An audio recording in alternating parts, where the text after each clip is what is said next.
Welcome to Modern Figures Podcast, hosted by me, Dr. Jeremy Wasom, Dr. Kyla McMullen, and our regular contributor from NC WIT, Dr. Jeffrey Ann Wilder. Hey. So, this is a podcast that's elevating the voices of Black women in computing and inspiring the next generation of Black female coders. So we're here today to tell you some stories about Black women in computing and hopefully inspire some of you, the young at heart, and those of you in high school and college, and also dispel some of the myths and preconceptions around Black women in computing.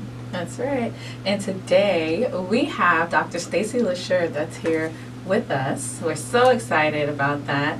So Stacie's here with Engineers for Equity. So Stacie, tell us something about you. Well, hello ladies. I'm excited to be here. Just a little bit about me. So I consider myself an engineer turned social scientist. I'm educated as an engineer, but based on some of my own experiences in the field, which I hope we can get into some of that a little bit today, I decided it was necessary for me to try to help understand some of the issues that I was going through and how to strive and survive in the field. And so I started to study some of the psychosociological issues that Black women are faced in computer science and engineering. So now that's what I do. I really study what can we do to help Black women persist in these fields. So that's all from your experience just being an engineering student. Yes, that's what ignited the interest to go this route, for sure. Interesting. Yeah. What engineering were you? Material science and engineering. I actually got my bachelor's degree in physics from Spelman College. Wow. And then I went on to Georgia Tech to get my graduate degrees in material science and engineering. That's awesome. Yes. Wow. We know some of those people. Yeah, we really do. Material scientists. So Stacie, I know there's lots of research around computer science education, but why do we need to specifically focus on Black women? Why is that important? You know, that's a really good question. I'm gonna rephrase it and I'm gonna answer it at the same time. But why shouldn't we care? I think that there's an argument that many people are currently accepting that, diversity makes better teams and more creative, and we understand those things, and most people will accept that. But what we're finding is Black women are persisting in these fields, but at what cost? And so what we're finding is that women are experiencing a lot of trauma in order to survive in these environments. And so we want to figure out how do we eliminate that, and why should they have to go through and some of the challenges that they're going through. So we want to expand the number of women in these fields, just because maybe this is something that they really want to do, but do they have to do it and suffer at the same time? And that's what we're finding. So again, of course, the argument is diversity and inclusion, broadens, makes creativity, increases innovation in creativity, but also look at what impact does some of the environments that these women are in, what impact is it having in their, as far as their overall well-being. So before we get more deep into that subject, I really want to know more about who you are and how you ultimately ended up in engineering and then researching engineers. So what kind of community did you come from? What type of high school experience you have? Can you tell us more about that? Yeah, that's really great. So my 6th grade teacher told me I should be an engineer. And I had no idea at the time what engineering was, but she told me, there's not enough women in engineering, even back in the 80s, early 80s. And she said, you're really good in math, you pay attention to detail, you're a hardworking student, you should consider engineering. So from that point, that was the career path I chose. So I make sure I took all of the math that was required and all the summer programs and things like that to get me interested in to keep me interested in engineering. And so I did that. So I went to Spelman. Well, originally I started out as an engineering school in Michigan. It was at the time, it was General Motors Institute. And I was there for a semester and a half. And I felt so out of place because there were not, I can count on my hand how many Black women were at this school. So I didn't feel comfortable there. And I can remember seeing Dr. Janetta Cole on television. She was a president of Spelman at the time. And I said, I have to go there. And so I took a semester off and I did everything I could to apply to Spelman. And at the time, and even now, Spelman doesn't have an engineering program, but they had a dual degree program. And so I went to Spelman, studied physics. And actually, when I first applied to Spelman, they turned me down. Wow. And so I wanted to know why. And so I went, and they told me that it was because I was at an engineering school, And Spelman was a liberal arts college that I would have to make up so many classes, and they didn't think that I would want to do that. It would add an extra year to my degree program. And I explained to them, I'm totally fine. This is really what I want to do. So they changed their mind. I was accepted to Spelman. And so I did that, and I was planning to go on to Georgia Tech to do the dual degree, BS in physics and the BS in electrical engineering, but I took a tour of Georgia Tech, and they told me you can get a master's degree in the same amount of time it would take to get the second bachelor's. And that's how I ended up in material science and engineering. But it all started, and that's why it's so important to have these conversations as young as elementary school, because it really started with an elementary school teacher telling me this is what I should do. I'm the first of my family to go to college. Lived in an environment where going to college was not necessarily emphasized, and so to have a teacher put that spark in me at a young age was really, really important. That's phenomenal. Yeah. That's been a common theme, like having that instrumental person who at a young age tells you, like, this is what you should do, engineering, computing, this is for you. Exactly. It's like one of the things we've been talking about at NC Wit is about encouragement. I mean, I think we've been talking about that as a big theme around how we rally just everyday people, right? Not necessarily people who have engineering degrees, although that's great. How important it is to encourage someone. Yes. Hey, you can do it. That goes such a long way. So. Exactly. So Stacie, I just wanted to kind of go back to the first college that you went to. Can you talk more about what that experience was like? And yeah, sure. So let me back up just a little bit. So I was on my way to Purdue University. Wow. I had done a couple of summer programs at Purdue when I was in high school, so I'd already accepted. My roommate situation was taken care of and everything. GMI came to my high school, and the guidance counselor called me. I guess they must have mentioned that they were looking to diversify their program. And so my guidance counselor called me to an office, and I met the representative from GMI. And what drew me to it at the time, it was a co-op school. So you would work 12 weeks, and then you went to school 12 weeks. Did they pay you for the co-op? Yes, they paid very well. Work for free. Right, and so right out of high school, I was making an adult salary, like really, right at 18 years old. So as soon as I graduated from high school, I worked for a division of General Motors in Indianapolis. And I did that for the summer, then I went to school, so I do 12 weeks here and 12 weeks in school and 12 weeks back at home working. And I really enjoyed the hands-on learning, but I learned right away that I was going to be treated differently. Right away, comments about the way I dress or the way my hair was, or because I've always loved clothes, and that's a theme that I hear when I talk to women in engineering. They say things like, well, I can't really be me. I can't really bring my true identity to the table. So anyway, as a high school student, right out of high school working at General Motors, I seen that I was treated differently. But I continued to thrive because I enjoyed what I was doing. And at General Motors Institute, GMI, I think maybe I would say the numbers are probably a little bit off, but my freshman class may have had 75 students, maybe 5 female, and 3 of us were black. Whoa. And it was intense. It was strictly, engineering courses. And I just remember just the social isolation. And the 3 of us who were black females, of course, who were the best of friends because that's all we had. But even comments, I can remember my engineering graphics course. We didn't have AutoCAD back then. We had to actually draw and drafting. And he used to call me Tracy. And he said, because you trace everything. Because it was done so well, he made the assumption that I was tracing. Wow. So he would call me Tracy. I can remember my Fortran teacher, dating myself again. My Fortran teacher, my father passed when I was in the 2nd semester of my freshman year, and I said, I got to go home, He gave me a D in that class because it was an exam. And he would not allow me to make up the exam. So I was having experiences after experiences like that. Teachers, I can remember my chemistry teachers just basically saying, you don't belong here. Yeah. And the crazy thing is, too, Flint, Michigan is like one of the blackest cities. Yes. Wow. Yes, but not within the walls of General Motors Institute. I had classmates that had literally never been around black people. Wow. And so it was just depressing. I just remember being so depressed and like, I can't do this for the rest of my life. I can't. I can remember vividly there may be 15 black students. If you look at all, across the classes, we would meet in the student lounge every Thursday to watch A Different World and the Cosby Show. That's how we stay sane. But I just knew that I couldn't do that for the rest of my life. I had to get out of here. So I seen Dr. Cole on something, I can't remember the programming, and I'm like, that's where I need to be, where I am validated as a black woman. So Jenna Nicole was the first black female president of Spelman. Yes. Right, so you go to Spelman and it's like a literal different world, a complete 180, right? 100%. I can remember just feeling so just validated as a woman and feeling so proud of being who I was as a black woman, and just embracing that. And even though I had professors who were different nationalities, the majority of my science and engineering professors were black female. Love it.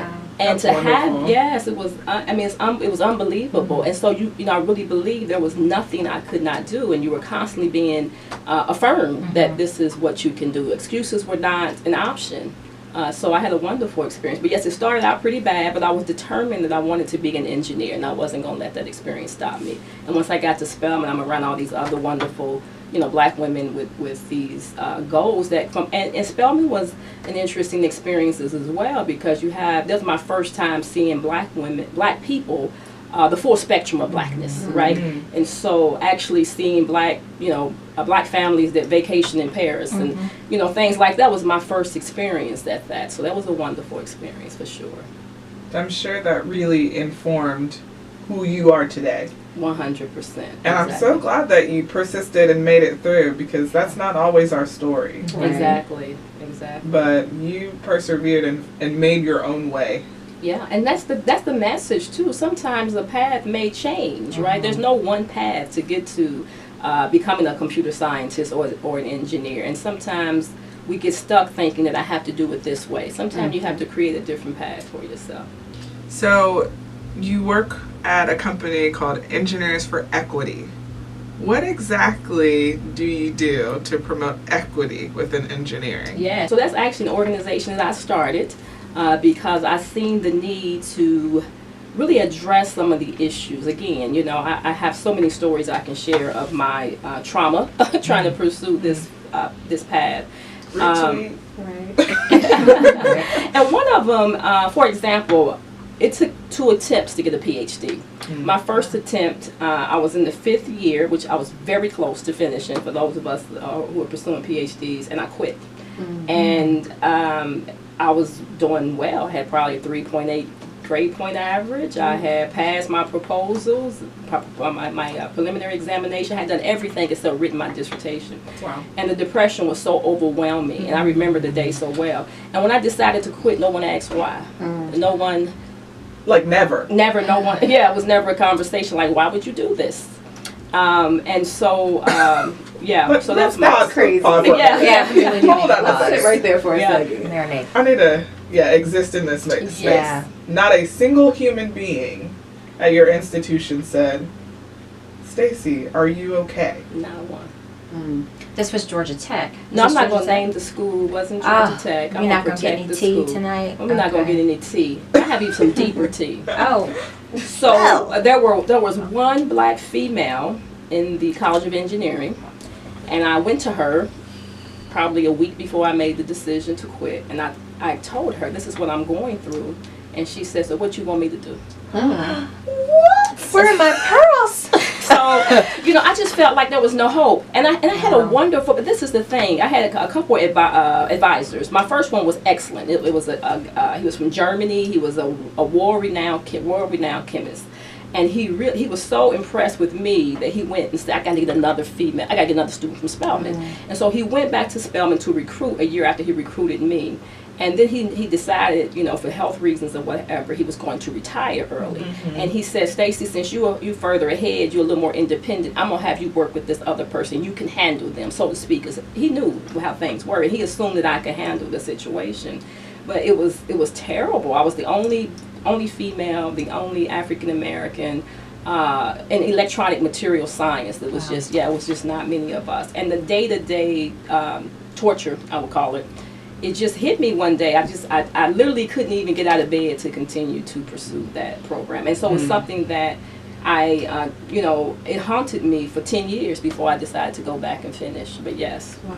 Yeah. I can fully identify with that feeling. I used to refer to like the building where my lab was as like just trauma, like the trauma center. Like I'm not gonna go back into this toxic environment today. Yes. Stay home, do my work from home or not. And there was a point where I literally got to where I was saying, you got out of bed today. Yes. That's a win. Congratulations. Congratulations. Or you took a shower today. Yes. That's a win. So I fully identify with that because I was there too. Yeah, so that's where Engineers from Equity was born. I wanted to not let that be other women's story. So what can I do from a research perspective? Because a lot of times, particularly once you get to the PhD level, people only respond to what does the research say, right? And so that's what this company is really centered on, gathering research to show these are some experiences and what can we do to help those who are in those experiences so they can persist. Can I take a moment to shout out a wonderful book that I'm reading right now? Yeah. I had to pull it up on my phone because it fits so nicely with this conversation. So one of the co-editors was my dissertation chair, Stephanie Y. Evans, who is now at Clark Atlanta University. She used to be here at the University of Florida. She and two other women, Nzinga Burton and Linda Goler-Blount, edited a book called Black Women's Mental Health, Balancing Strength and Vulnerability. And the reason why I love this book so much is because they talk about how important it is for Black women within the academy to have, all the various things that we navigate, right? This black tax, this race tax, this gender tax, this disciplinary tax that you're in, being an only, not having mentors, all of these different things, how we manage all of these things in spite of, right? And so you're doing all this, right? We're talking about on another episode about having our edges laid and looking perfect and having our hair together and our makeup done and all of those things, being all this black girl magic that we can, but really kind of talking about the importance of maintaining our inner self, practicing self-care, getting access to mental health resources, right? Because, just because we're magic doesn't mean that we aren't real and that we can break. Yes. Right? We've all had experiences with that, and I think that's so important for us to talk about. It is. Because we deal with this controlling image of being so strong that we can do it all, that we have it all, that we have it all together, but we don't. Exactly. And that's okay. It's okay. It's okay. So go get that book. It's a fantastic book, and it's one of the things I'm reading right now, which I absolutely love. Excellent. But just to piggyback off of that, just because we're magic doesn't mean we aren't real. I told Kyla, one of my self-care tactics is to write poetry. I have a poem with that title. Really? Yes. Yep. Can we hear it? I wish I knew Maybe about the heart, next and maybe I time. find it if I have it saved. But it is what. Yeah. Just because we're magic doesn't mean we are magical. Yes, we Yes, are. and we need to embrace that. Yes. Yeah. My new favorite quote is from Kendrick Lamar. Love it. Is Love what it. is I want to say it right. Basically, I'm not gonna fake humble just because you're insecure. Ooh. Now he's Yes. it's a few more Word. words in there, but, Yes. but basically it says I'm not gonna fake being humble just because Oh my you're gosh. insecure. And I think that too often we fake humble because people around us are insecure of our black magic. Wow. That needs to be the title of this episode. Right. I'm not gonna fake humble. Can't fake it. Love it. Yeah. Let's see, I'm looking it up so we can. It's an actual quote.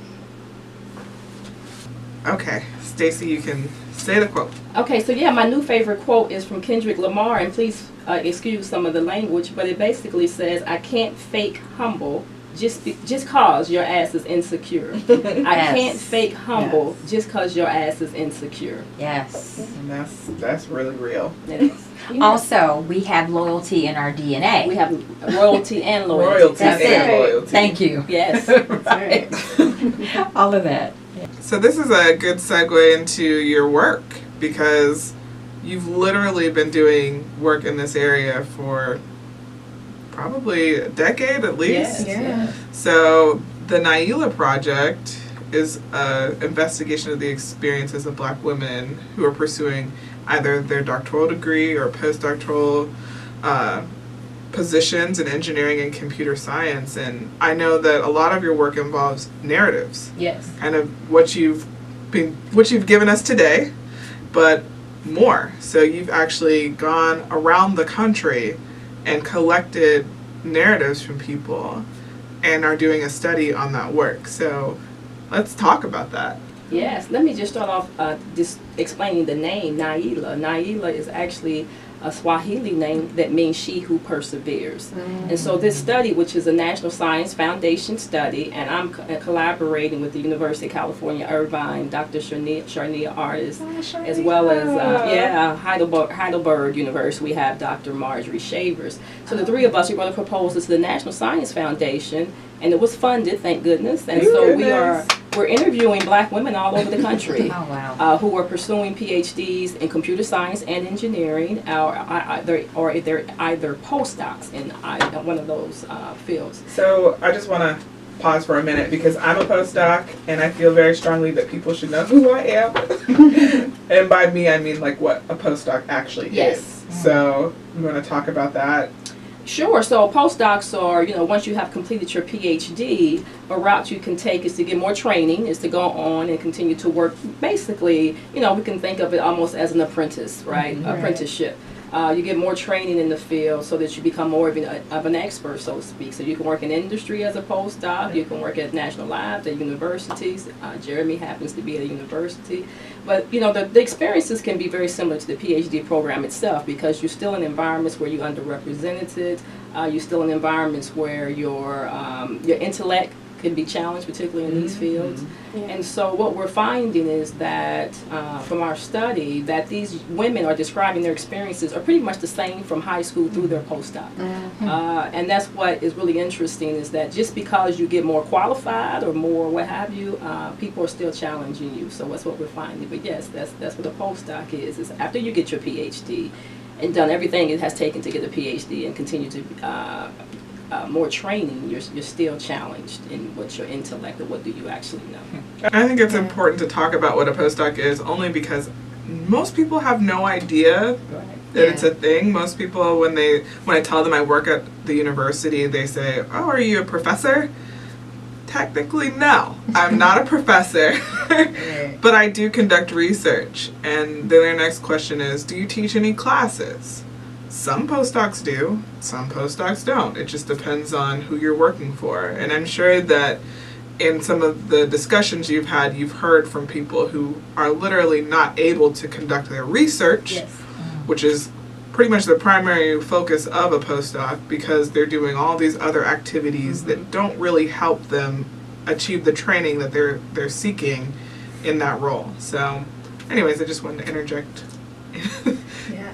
Because I'm a little triggered sometimes. All the time for me? Oh, all the time? Yeah, there's always triggers. Just like what? Oh man, we don't have time for that. We don't have time on this episode. All right, we'll have a... And those triggers happen everywhere, from your Uber driver to shopping in, Well, now that she mentioned it.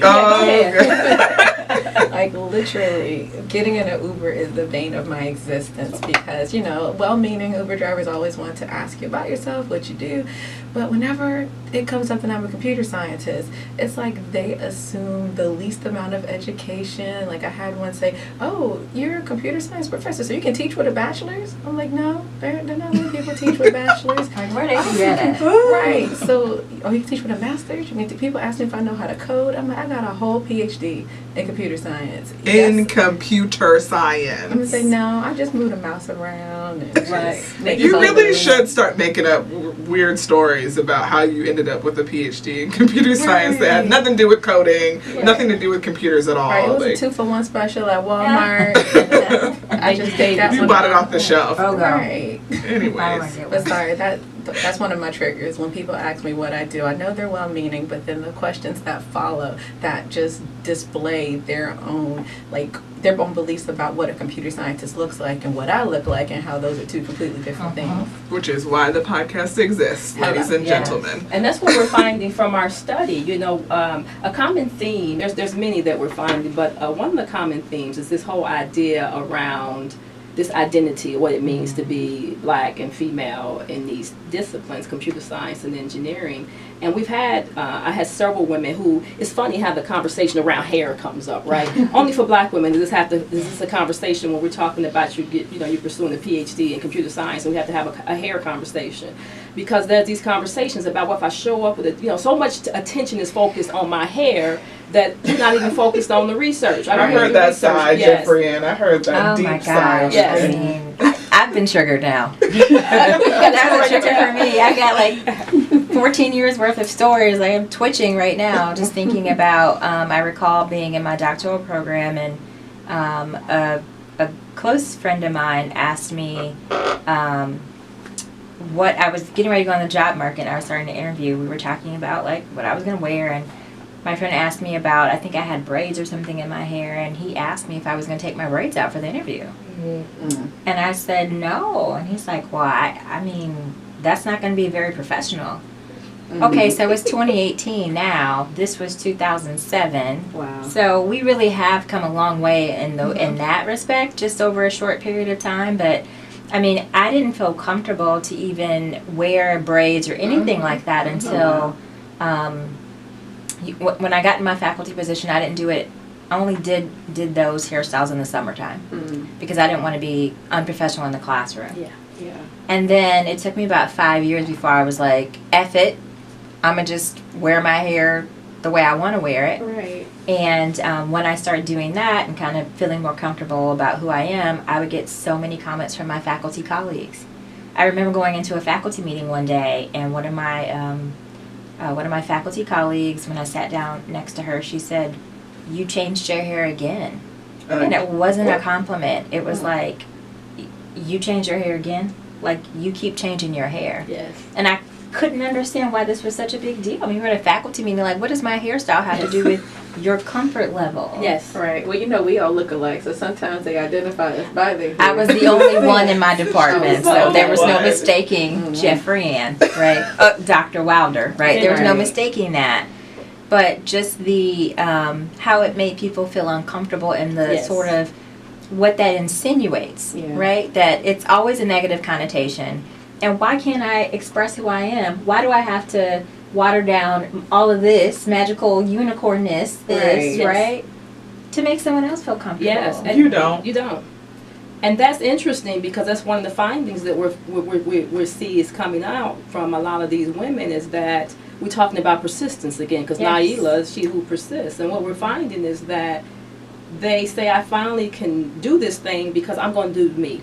Yeah. And if it means cutting my hair, putting the weave in tomorrow, braiding it the next day, I'm going to do that because this is just who I am. And so how do we start at a young, making it okay for these young people to know that who you are is okay. Yeah. And it's not my job to make other people comfortable. That's right. And I think the more we're able to embrace that and not utilize our cognitive resources on trying to make them understand why my hair is this way, get it comfortable in your own skin and be that. Well, I think that's interesting because when I also think about some of my male colleagues, right, who literally would come to work in beach shorts, appropriate attire, right, flip flops, no shade, but kind of juxtapose that me always having to feel like I have to be dressed to the nines, literally, right.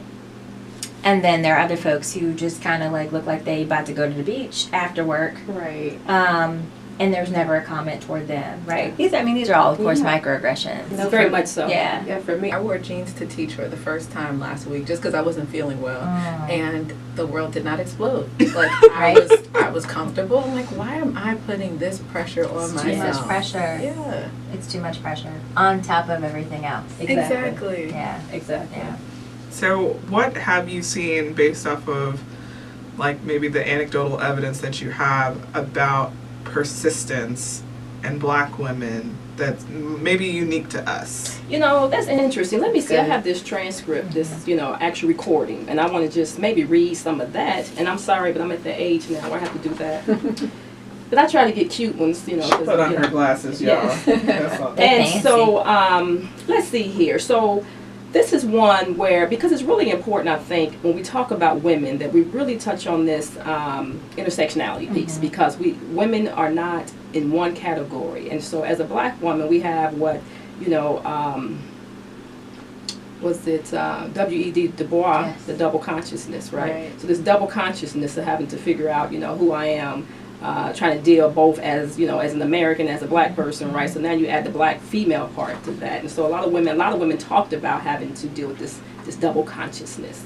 But for example, this young lady who was a PhD in computer science, she's pursuing her PhD in computer science, she alluded to the fact that she had attended an event, and she was, for the university she was attending, and she met the first black female to earn her PhD from that university. And that woman had just earned her PhD in 2016. And she thought to herself, wow, you know, it's 2016 and they're still first. And so she said she went to the Center for Diversity and Inclusion on campus, and she wanted to look up data for black women in computer science. And so she asked the director, you know, what data do you have on black women in computer science at this university? And the director said, none. We don't have any. And she said, well, do you know if there have been any other black women to pursue their PhD or earn a PhD here? And they had no idea. But she went on to do her research and found out she was indeed the first. She would be the first to earn a PhD from this university. And she said, you know, just as a direct quote from her, she goes on to say, she says, wow, why am I the only person who knows this? Why is it that a school that has a Center for Diversity and Inclusion that is supposed to help increase diversity at this school is not making these things known? So if it's not being known that we still are struggling with the first on campus, that's a problem. And this is some of the things that black women are dealing with. She also talked about this same young lady, and this is a common theme, and this is the reason why I chose this particular quote as an example. She talked about this, there's this cross that I must carry, and it's so heavy. She said, you know, if I leave, these are things she struggled with. What about the girl that comes after me? If I leave, will I prove some people right? Unfortunately, I don't believe they're right, but they would think that they were by saying she didn't belong here, she wasn't good enough. And so on top of all of this, you know, everyone who knows, who's been through a PhD program knows how strenuous it is, how taxing it can be on you. But if now you're wondering, what happens to those behind me? So you're carrying this really heavy burden. And then she goes on to say that she also has this issue that when she goes back home, that she is the first in her community to earn a PhD or to go on to graduate school. And so she says, you know, her friends will say things like, oh, Naila, I use Naila as a, what's the word, I'm pseudonym. Oh, Naila, you're going to be a doc. And when I tell them about my struggles, they'll say, oh, you're going to ACE, it's going to be fine, you know, you're so smart. No, it's not so hard, right? They just don't get it, right? And so she says she has to not be able, she can't express even going back home. And so she said there's this pain because will it be worth it in the end, is what she asks herself. I think that's been the theme of my entire life experience as a black woman. I'm doing this for something bigger than myself, but right now it sucks. And that's how a lot of them felt. They talked about this heavy burden of not only am I dealing with the academic burden, the challenges, but I'm also thinking I can't let people down. Not even yourself, but it's other people, right? Can I insert something here as a sociologist? Is the first thing that came into my mind. So I immediately started thinking about the high rates of maternal mortality for black women, right? This has nothing to do with computer science, but follow me. So black women, we know, are dying at much, much higher rates within 1 year of giving birth compared to other women in the United States. And America's rates of maternal mortality are already really, really high it's getting for, worse. you know, first world countries, right? But the numbers, as we disaggregate the numbers for black women, are just ridiculously high. It made me think about, as you were reading her experience, that black women probably suffer really, really high rates of academic mortality, right? That we deal with and suffer. Jeffrey. I'm a sociologist. I can't help Academic it. mortality. I'm a theorist. I'm just saying. We're going to have to write a paper now. We're writing a paper. We're writing a paper. Academic mortality. And we're gonna write a conceptual piece because I love doing that. Right? We suffer from really high rates of academic mortality. Right? Yes. And everything that we're talking about are really just interventions, right, to decrease the high numbers of black women literally dying from being in the academy, whether that's obviously not a physical death, but I mean, I literally died. I left my job, right? I had to, or I felt like it was going to kill me, Yes. right? Mm-hmm. We're still existing in these spaces and we're dying on the inside, Exactly. right? Even to delve into that deeper, like with Black women with maternity mortality, a lot of times, there's people who don't think, like there was a study that some physicians even believe that Black people don't feel pain as much as other people, or just not even being heard by your doctor. That's it. If you flip that over to computer science, feeling like you don't have a voice in your program, you're crying out, this isn't right, this is wrong, and having, your feelings just being completely disregarded. Like, I think there's lots of parallels here. Yes, we Yeah, and I deal think with, we that have goes- a high tolerance for pain, right? Yes. I think that goes for Yeah. all disciplines, not Yes. just computer Oh, yeah. science. Absolutely, Yes. absolutely. But the experiences of Black women in academia in general really reflect this notion of like our death. That's why we have to take care of ourselves, because if we don't, no one's going to care if we die. And that's Right. why I said that, the first question was about why should we care? And I said, even though they're persisting, at what cost? That's it. Right? Yeah. So one of the things that I've started telling people is that I finished my PhD and persisted through my program because I'm stubborn. And I'm sure that you have several people who said the same thing to you. But I wanted to know what are the results showing of the study of the Naila project? That's true. We have had several women who have said something very similar, that they're stubborn and they're determined to finish what they started. That they want to prove people wrong. They want to prove those who doubt them wrong. That comes up a lot as well. The other one is just really doing it for the culture. I'm doing it because I want young Black girls who look like me to see that they can do this. Amen. And so that's really a common one that they're doing it. And they don't want to let people down. I can't let my mother down. I can't let my community down. They're betting on me to finish this. They're depending on me to finish this. So those are some of the common reasons. And then, of course, some of it is, this is what I want to do. I love this. And I'm not going to let what other people think of me determine, what I can and cannot do. So those are the main reasons we see that they are persisting. Yeah. Why are they making that decision? Even personally, like that is like exactly my story. Because when I found out I was going to be the first, I was like, oh, I have to finish now. Like, because their email said, if she finishes. I was like, no, we're going to change that to when. When. Because I am going to finish. Number one, I'm also stubborn. Like Jeremy, my trainer said I have a rebellious spirit. So if you tell me to do something, You I'm need a going shirt that to- says that. Oh yeah, and I told him I didn't have a rebellious spirit. So clearly, it didn't. Didn't resonate It did really not in the resonate. moment. But I had a moment later on. I was like, you know what? Telling me to do something is ensuring that I'm going to do the opposite. Yeah. So, but all that to say, like, you have to have a healthy level of, I call it don't give a damn, where someone's going to say something to you and you're going to say, I don't care what you think, I'm going to do this because I'm resolute in this. And the same thing about just wanting to show, I was like, there's nothing special about me. Like, I can get through this program. Let me be a proof of concept Yes. that we can do this. And I think for me, like, that rebellious spirit started way younger. Oh, yeah. This was not I'm in college and I'm developing this person. this wherewithal to resist and persist. Yes, but resist and persist. girl, Yes. girl. Write that down. That's part of the scholarship on Black women's experiences, Yes. right? Mhm. This notion of resilience, Yes. right? How we persist in spite of all of these various obstacles. I mean, I think that's something that's been part of, I think, Black women's DNA, at least in the United States. Yes. I'm Mhm. sure, of course, across the diaspora as well.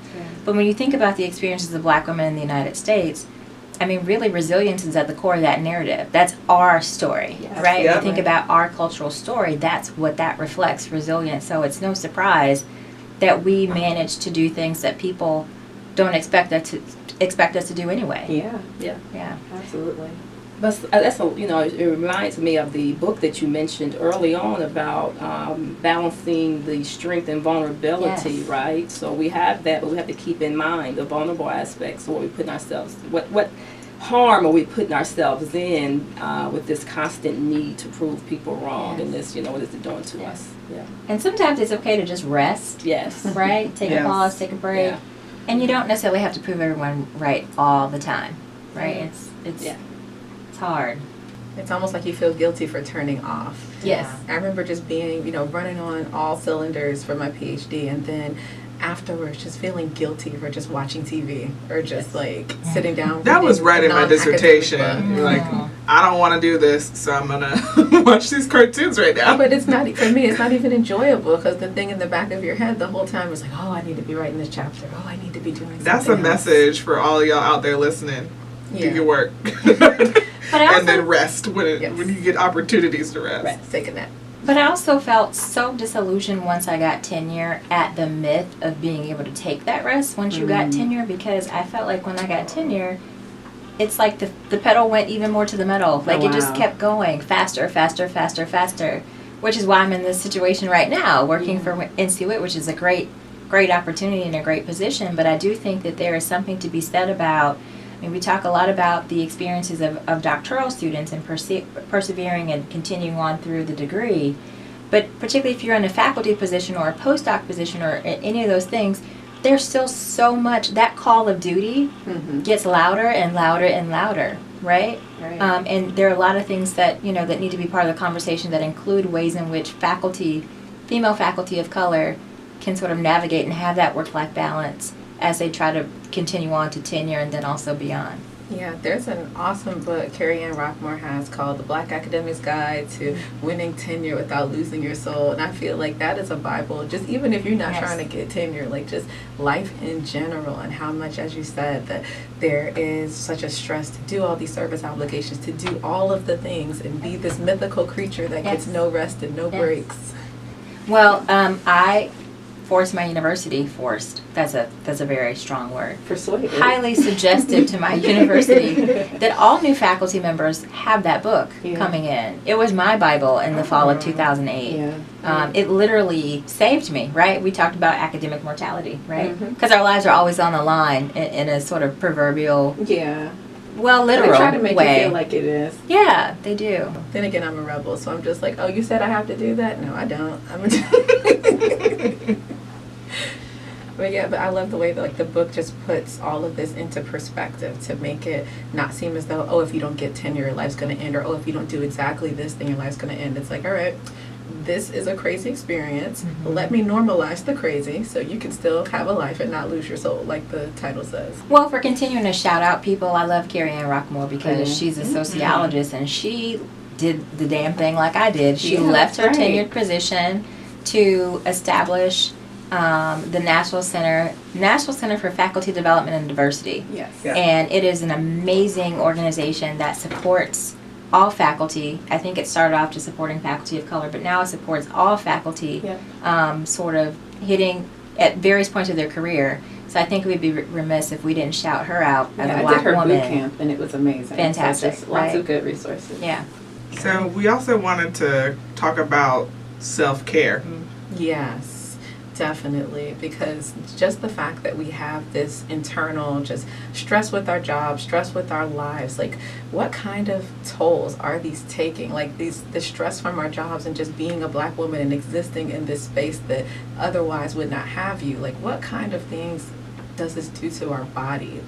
Yeah, and we found that as well in our study. A lot of the participants talked about how they've seen their mental health was being compromised. So one of the strategies is that a lot of them, they utilize mental health counseling. Some even mentioned having severe anxiety that was brought on by the constant trying to code switch. One day I'm this person, tomorrow I'm another person. This code switching is this idea that you have to basically change who you are in order to fit into certain environments. And they talk, we had several of them. We had quite a few talk about the mental health piece. And I think that's so important for us to bring attention to that because it's real. And so I think we need to do more about, now I'm the queen of self-care. Anybody who knows me knows it's a full-time job for me. And I think it has to be for some of us. And we need to do it without feeling guilty. And that's one of the things that I think even as an undergraduate, we miss that. We think I just have to study all the time. I have to constantly be at my best. And we sacrifice our health. So that's an important point to keep in mind. And I will say it's not a unique thing to black women to struggle with mental health, and across the country right now it is an epidemic on college campuses. Yeah. So, as we transition from high school to college, there are a lot of things that you didn't have to manage, right? Yeah. Like when you lived with your parents or parent and they provided you support, they made the decisions about food, and you didn't have to wash your clothes maybe if you had parents who would do that for you, or clean up everything in the house, take out the trash. Like you have to do all these life requirements to be a functional adult suddenly. And then in addition to that, your coursework is more difficult. You're having to manage your finances. There are just a lot of things that we didn't have to do. And then once you get into graduate school, now you're really an adult. Right? And we were chatting about this earlier too, like how even another layer of this is that social media wasn't as prevalent. Right. And then people are putting forth this perfect image, this image of perfection. And if you're not this, you are not #goals. So it puts all this undue pressure and stress on people that was not there previously, that now you're striving towards something that you didn't even know existed, 4 or 5 years ago. And then if you're in graduate school and you have friends who went to work in industry, especially in like engineering or computing, it's real hard because I'm sitting in this lab making not nearly as much as I could be. And they taking pictures on boats. Right. They're not boats, yachts. Right, they're going yachts. on this European vacation and they've traveled from this country to that country to that country, and they just bought a house and they got children and their lives are progressing, and I'm just like, well, I'm in school. I'm gonna get a degree. Right. I'm gonna get this piece of. One day I'm gonna go on that European vacation, and it's just it makes it even more difficult. Yes. So. And that's interesting. Just 2 quick follow-ups to that. Number one, you're right. This is not unique to African American women in particular, but what is our challenge is we don't want to talk about it. Right? So we said we're going to pray about it. Yeah. And I told, if someone else said, I'm going to pray about it to me one more time. And, That's cultural. Yeah, it is. It's very it cultural. And so we have that hurdle we have to jump, is that this is not something we want to talk about in our community.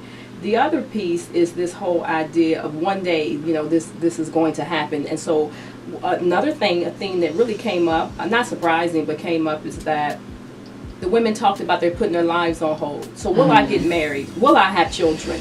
Because I've made these decisions. And again, these are real dilemmas. Yeah. So, Stacie, this conversation is going so well that I think that we need to keep you on for another episode. I think so too.